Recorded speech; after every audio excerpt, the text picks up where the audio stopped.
Assalamualaikum warahmatullahi wabarakatuh. Perkenalkan, nama saya Ahmad Triyono.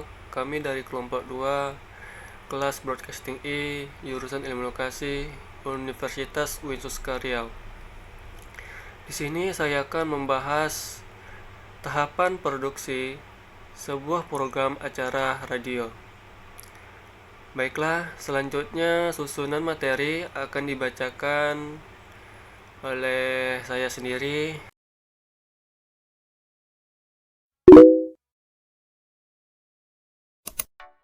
A. Indoor atau studio. Proses penyajian acara dari studio. Acara siaran televisi adalah hasil kerja kolektif sejumlah kerabat kerja. Jumlah mereka dan jenis keahliannya tergantung pada acara yang akan digarap. Kesibukan akan tampak terutama di ruang kendali dan di studio, di mana acara akan disiarkan atau direkam di ruang kendali yang biasanya terletak lebih tinggi daripada studio. Duduk secara berderitan menghadap studio dan beberapa preview monitor. Para kerabat kerja yang terdiri dari direktor, switcher, dan penata suara. Sedangkan di studio ada juga pengarah acara, para kamerawan, penata cahaya, dan lain-lain sesuai tugasnya masing-masing. Demikian pula di ruang VTR juga terdapat kesibukan para juru video, juru audio, dan lain sebagainya. Dalam mengoperasikan sebuah peralatan ketika acara sedang berlangsung, maka sebagai kerabat kerja wajib tunduk kepada pengarah acara sebagai komandonya. Demikian pula para pengisi acara. Siaran atau rekaman dimulai apabila semua peralatan yang menghasilkan gambar, suara, dan cahaya berfungsi optimal. Dalam hal ini, geladi harus benar-benar meyakinkan mengarah acara sehingga siaran atau rekaman dapat dilaksanakan dan tidak mengalami kegagalan. Pada umumnya, untuk dapat mengudarakan acara yang memuaskan pemirsa. Dalam produksi suatu program radio, ada 5 tahap yang harus diperhatikan. Tahap-tahap tersebut antara lain, yang pertama, persiapan pengarah acara atau director preparation. Tahapan ini dilakukan untuk melancarkan instruksi-instruksi kepada seluruh kerabat kerja sesuai dengan naskah kamera atau kamera script. Nah, yang kedua yaitu pembacaan naskah atau script reading. Pembacaan naskah dilakukan oleh para pengisi acara atau penyiar, sehingga pada saat pengambilan gambar nanti tidak mengalami berbagai hambatan yang berarti. Yang ketiga yaitu gladi rangka atau dry run. Gladi rangka merupakan latihan para pengisi acara atau penyiar dalam berakting tanpa menggunakan suatu alat seperti kamera, mikrofon, atau perlengkapan lainnya. Nah, yang keempat yaitu gladi lengkap atau walkthrough. Gladi lengkap merupakan suatu latihan bersama dengan mengikutsertakan seluruh kerabat kerja, baik yang bertugas di control room maupun di studio dan di ruang VTR. Nah, yang terakhir yang kelima yaitu gladi tuntas atau final dress rehearsal. Gladi tuntas merupakan latihan umum, lengkap, dan menyeluruh. Inilah nantinya yang akan ditayangkan sebagai sajian acara bagi pemirsa di suatu program radio. Saya akan melanjut ke materi selanjutnya. Pada saat mendengarkan acara secara langsung ataupun dengan cara merekam terlebih dahulu, pengarah acara yang ada di kamar kendali sebagai pimpin operasi melalui mikrofon yang terletak di hadapannya secara terus-menerus memberikan komando kepada kerabat kerja. Para kerabat kerja memperhatikan instruksi melalui handphone. Yang paling sering diberi komando oleh instruksi acara adalah pemandu gambar. karena dialah yang bertugas untuk memandukan gambar dengan baik. Pengarah acara memberikan komando melalui monitor para prapandangan yang terletak agak ke atas, biasanya di atas kaca yang tembus pandang di studio, di mana para kamerawan dan kerabat kerja lainnya sedang beraksi. Di antara sekian banyak review monitor, maka ada sebuah monitor yang berfungsi sebagai monitor induk, yakni gambar monitor yang menampakkan gambar yang sedang diudarakan atau direkam.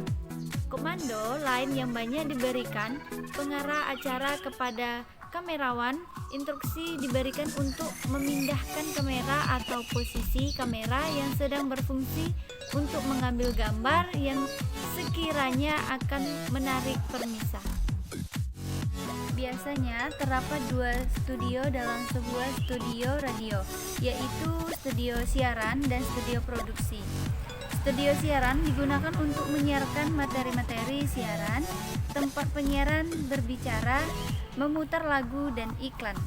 Studio produksi digunakan untuk mempersiapkan dan membuat materi-materi siaran seperti bikin spot iklan, tes vokal, calon penyiar, editing lagu, dan lain-lain. Peralatan yang terdapat di kedua studio prinsipnya sama, maka jika studio siaran ada masalah penyiaran, bisa digunakan studio produksi. Secara umum, peralatan yang ada di studio adalah komputer, audio, konsel, mixer, audio input, speaker, telepon, sedangkan pesawat pemancarnya biasanya berada di ruang tersendiri. Mixer adalah peralatan paling penting dalam sebuah studio.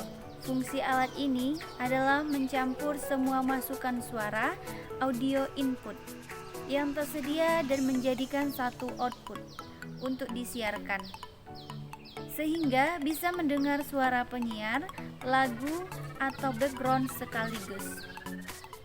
Audio input adalah sumber audio yang terdiri dari mikrofon, tape recorder, pickup, atau piringan hitam, CD, komputer. Sumber audio tersebut berfungsi sebagai player untuk menghasilkan sinyal audio yang selanjutnya disalurkan ke mixer untuk dipilih mana yang akan disiarkan melalui pesawat pemancar radio. Speaker monitor, monitor studio, dan handphone merupakan alat pendengar atau speaker yang berfungsi sebagai display untuk monitor suara, baik itu suara dari sumber ataupun suara yang telah akan dipancarkan. Telepon peralatan komunikasi yang digunakan untuk program interaktif dari pendengar radio dengan penyiar.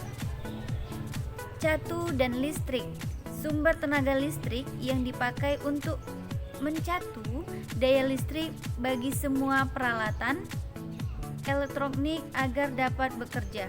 Catu dan daya listrik dapat digunakan sumber listrik dari PLN, generator, set maupun baterai ataupun aki. Peralatan ini harus selalu dalam keadaan siap pakai, karena tanpa catu, daya semua peralatan elektronik tidak akan bekerja. Oleh karena perawatan peralatan catu daya sangat mutlak diperlukan untuk menjaga kelangsungan kerja. Misalnya, selalu menjaga dalam keadaan bersih, selalu kontrol tegangan dan arus yang tersimpan, mengisi cairan air, mengisi ACSU dan sebagainya.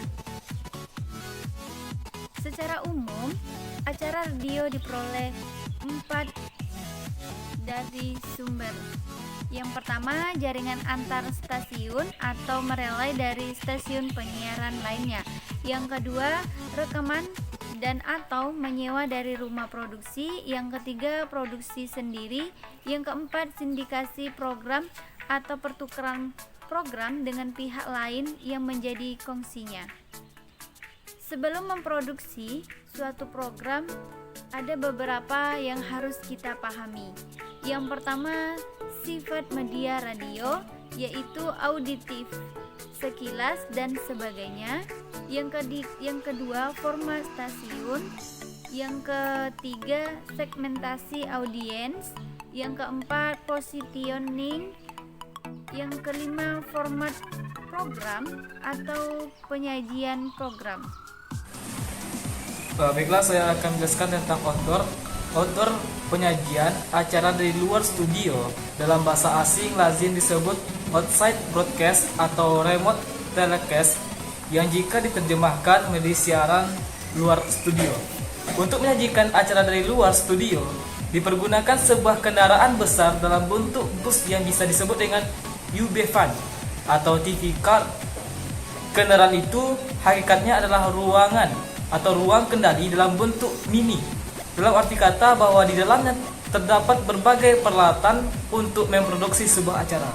Sebagaimana terdapat dalam ruang kendali di sebuah radio siaran. Sebelum pengambilan gambar dalam siaran dari luar studio, sebelumnya dilakukan survei luar studio. Berhasil atau gagalnya suatu penyiaran dalam jarak jauh ditentukan oleh survei. Kenapa survei? Ya karena survei itu udah diteliti, dilihat gimana kondisinya yang akan dilakukan sebelumnya. Pertama yang harus dilaksanakan adalah survei terhadap para kerabat kerja dengan melibatkan dari segi produksi, baik itu dari segi produksi maupun segi teknis. Hal ini erat kaitannya dengan jenis acara yang akan disiarkan. Siaran radio dengan karakter proses produksi siaran yang pendek alias tidak serumit dan sepanjang media cetak. Membuat jurnalisme radio paling depan dalam kecepatan distribusi informasi. Karena produksi informasi di radio berbentuk suara, maka proses dan dampak komunikasi yang diciptakan juga berbeda. Dari satu sisi, hanya suara dipandang sebagai satu kelemahan. Tapi di sisi lainnya, justru hanya suara itulah yang paling kuat mengundang imajinasi pendengar. Akibat kekuatan imajinasi yang bisa sering tidak sama dengan realita, siaran radio lebih segera menyentuh emosi ketimbang nalar. Suara yang datang ke telinga pendengar sangat berpotensi. Kenapa? Karena mempengaruhi perasaan pendengar. Oleh sebab itu, tim kreatif radio harus lebih berhati-hati sebelum menginformasikan. Karena menjadi keharusan untuk memperhitungkan dampaknya sebelum menulis dan menyiarkan. Dalam proses penyampaian informasi, penyajiannya harus tepat dan baik agar informasi dapat sampai kepada khalayak dan dapat diterima dengan jelas dan komunikatif. Dua model penyajian siaran radio yang populer adalah yang pertama siaran langsung atau on air. Announcer langsung menyampaikan informasi tanpa melalui proses penyuntingan dengan menggunakan sarana komunikasi seperti telepon atau narasumber langsung di interview di stadion pada radio tersebut. Kemudian yang kedua atau yang terakhir yaitu adalah siaran tunda atau siaran rekam, record broadcast. Informasi dalam bentuk rekaman dan tidak disiarkan pada saat itu juga. Setelah melakukan proses peliputan di lapangan, menulis naskah siaran kemudian dilakukan dengan penggabungan mixing dengan studio produksi. Assalamualaikum warahmatullahi wabarakatuh. Pembahasan selanjutnya ialah outdoor, penyajian acara dari luar studio. Dalam bahasa asing disebut outside broadcast atau remote telecast, yang jika diterjemahkan menjadi siaran luar studio. Untuk penyajian acara dari luar studio dipergunakan sebuah kendaraan besar dalam sebuah bus yang disebut OB van atau TV car. Kendaraan itu hakikatnya adalah ruang kendali dalam bentuk mini, dalam arti kata bahwa di dalamnya terdapat berbagai peralatan untuk memproduksi sebuah acara. Sebagaimana terdapat dalam ruangan kendali disebut studio siaran. Sebelum pengambilan gambar dalam siaran dari luar studio, sebelumnya dilakukan survei studio, berhasil atau gagalnya suatu siaran dalam jarak jauh ditentukan oleh survei yang dilakukan sebelumnya. Pertama-tama yang harus dilakukan adalah survei terhadap para kerabat kerja dengan melihat dan segi produksi dan teknis. Hal ini erat kaitannya dan jenis acara yang akan disiarkan. Strategi dalam pengertian umum, cara untuk mencapai suatu tujuan dengan mengatur atau merancang segala pelaksanaan mulai dari perencanaan sampai dengan eksekusi sebuah aktivitas dalam kurun waktu tertentu. Pada hakikatnya, strategi sebagai metode atau siasat yang digunakan dalam suatu kegiatan dengan tujuan yang jelas. Pembentukan strategi dibutuhkan kebijakan yang tepat dan akurat dalam membuat keputusan agar tercapainya suatu tujuan. Dalam radio, diperlukan strategi produksi dalam program yang tepat sebagai cara agar program yang disiarkan dapat dinikmati oleh pendengar media tersebut. Program siaran dibagi menjadi beberapa strategi, yakni perencanaan program, produksi program, eksekusi program, pengawasan dan evaluasi program. Kebebasan berekspresi untuk menciptakan program produksi siaran radio memberikan peluang untuk memunculkan ide kreatif sehingga suatu program atau acara siaran lebih beragam dan dapat dikemas secara baik. Dalam dunia kerdonian, kategori program acara siaran sangat banyak dan beragam. Manajemen produksi siaran radio merupakan suatu proses dari perencanaan, persiapan pelaksanaan, presentasi dan evaluasi suatu program siaran. Dalam siaran radio dikenal sebagai format siaran yang menjadi panduan bagi penyelenggara siaran untuk memproduksi acara siaran. Produksi siaran bertujuan 1. Meningkatkan pengetahuan secara teoritis dan kreatif dalam produksi acara siaran di radio. 2. Meningkatkan keterampilan dan profesionalitas dan dalam bidang produksi acara siaran di radio. Ketiga, membutuhkan semangat dan motivasi untuk terus menerus belajar serta mengikuti perkembangan dunia penyiaran dalam produksi acara siaran radio. Baik, selanjutnya ada survei produksi meliputi hal-hal sebagai berikut. Yang pertama ada tempat dan waktu. Mengenai tempat harus pasti alamatnya beserta nomor teleponnya dan juga siapa saja yang harus dihubungi sehingga mudah diatasi apabila terjadi masalah. Demikian pula mengenai hari, tanggal, dan jam. Yang selanjutnya ada penempatan kamera peristiwa. Apa yang diudarakan kegiatan, apa yang akan berlangsung, siapa saja yang bertanggung jawab terhadap peristiwa itu akan berkaitan dengan penempatan kamera. Penempatan kamera dalam penyajian acara dari luar studio sangat penting karena bersangkutan dengan jumlah dan jenis kamera yang akan digunakan. Selanjutnya ada audio faktor. Audio berhubungan erat dengan jenis mikrofon yang akan digunakan, misalnya mikrofon tangan, mikrofon dada, mikrofon bergantar, dan lain sebagainya, juga berkaitan dengan jumlah mikrofon yang akan digunakan, penempatan yang tepat, panjang kabel yang dibutuhkan, dan lain-lain. Selanjutnya ada lighting. Diperlukan pada saat pengendaraan acara dari studio. Apabila peristiwa berlangsung di dalam gudang, survei mengenai penerangan ini diperlukan jika dibutuhkan tambahan. Penempatan lampu-lampu yang tepat, adanya jendela yang memungkinkan masuknya sinar, dan lain sebagainya. Tadi hasil diskusi kami mengenai materi tahapan produksi sebuah program acara radio indoor maupun outdoor. Apabila ada kekurangan dari kelompok 2, kami mohon maaf. Saya akhiri, wabillahi taufiq wal hidayah. Wassalamualaikum warahmatullahi wabarakatuh.